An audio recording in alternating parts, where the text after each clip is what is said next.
do together gulab jamun.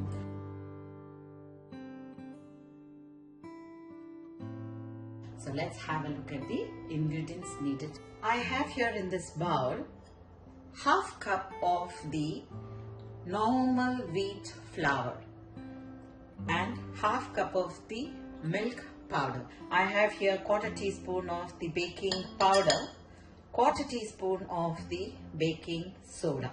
Going to give this a good mix so that all these mixtures are incorporated very well there. So as this is being mixed here, I have here less than half teaspoon of the curd, okay, and about 1/3 cup of milk.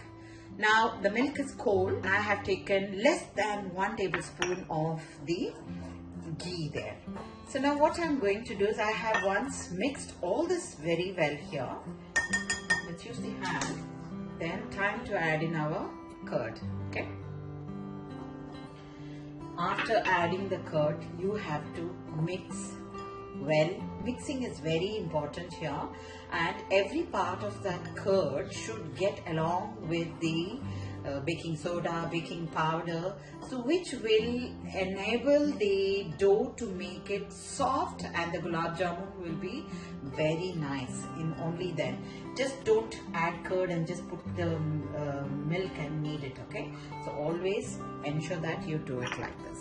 Then from this I will retain little bit of the ghee here because I needed to use it on the dough when I am resting it.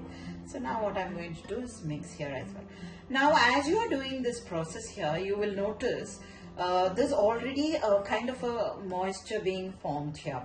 So don't add the milk all of a sudden together here and then try to knead it like how you do for chapati. You have a kind of a measurement, you know, blindly so much of the liquid is needed to knead the dough.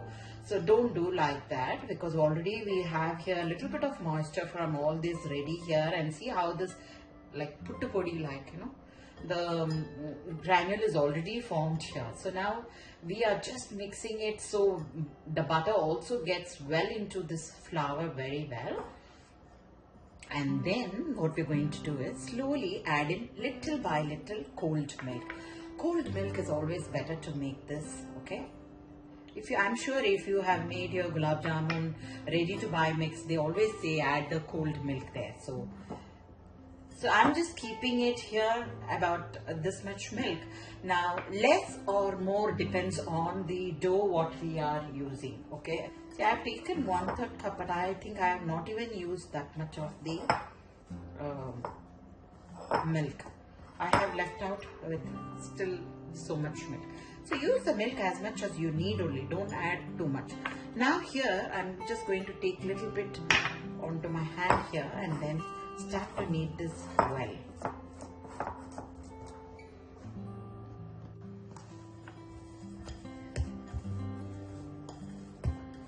Give it a good mix, and you see now the dough, you see how it is like, yeah? It should be like this, okay? Don't knead it very hard. If you knead the dough very hard, your gulab jamuns will break and they won't have its shape, that's all, okay? So if at all your gulab jamun is ever breaking, that means there is no enough moisture enough and the dough is not soft. That's a reason, okay? So now see, I have mixed it very well here. What I'm going to do is I'm going to rest this for about 10 minutes. Before I do that, I'm just going to take this ghee in my hand and take the ghee in my hand, okay? I'm just going to make this nice shape and cover it with a wet cloth and keep for about 10 minutes. Okay, you see the dough, how soft it is, you can see. So when I take the gulab jamun mix and then when I roll, it will be very easy. See how neat it forms. So that is why you should have your dough very soft and nice. That doesn't mean to say that you will need your dough watery also, okay?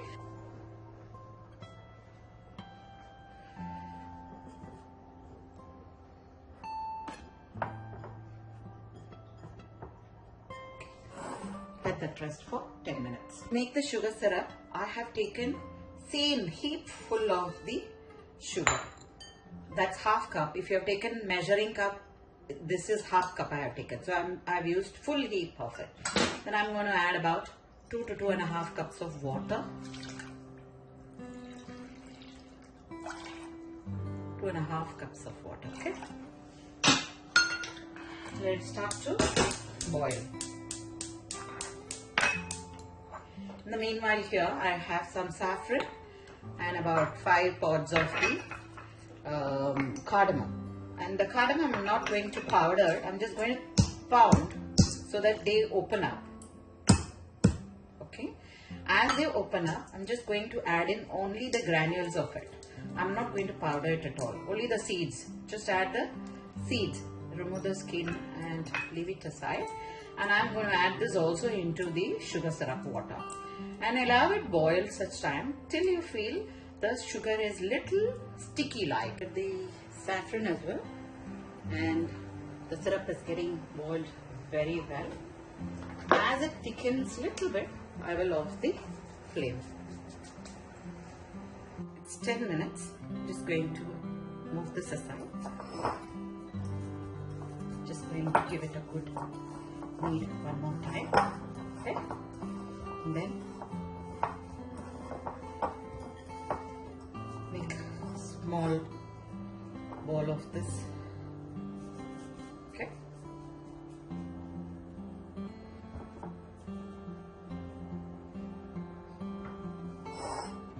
So this is ready here.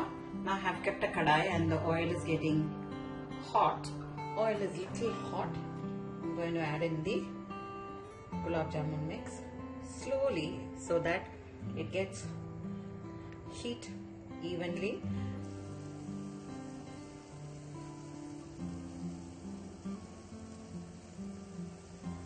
This is the color what I am looking at, little more darker to this. See here, you can see this color, this brown, like that. So because of the wheat, you will get like that color. See, this color it should come. And then I will take it out from the heat. Turn it around everywhere and then allow the heat to go into the gulab jamuns well. Like that. Now I'll take it out and then we will add the next batch. So like this, fry and take it nice dark color. The jamuns are ready there. Now what I'm going to do is, I'm going to pour little warm syrup water onto the gulab jamun. So now I'm going to strain this because I don't like all these coming into my mouth when I am eating it. So that's the only reason I am doing. If you like to leave it, you can leave it. I only like the syrup just to enjoy it like that, not any of these pods, all these things. Okay. Soak it overnight to really enjoy this cold. You may add some rose water on top of it, or you may add a little more saffron if you like. It's all up to you how you want the flavoring to be done more. Now I will, because a little warm it is, so I'm just going to allow it rest open like this. So it will absorb more syrup from this.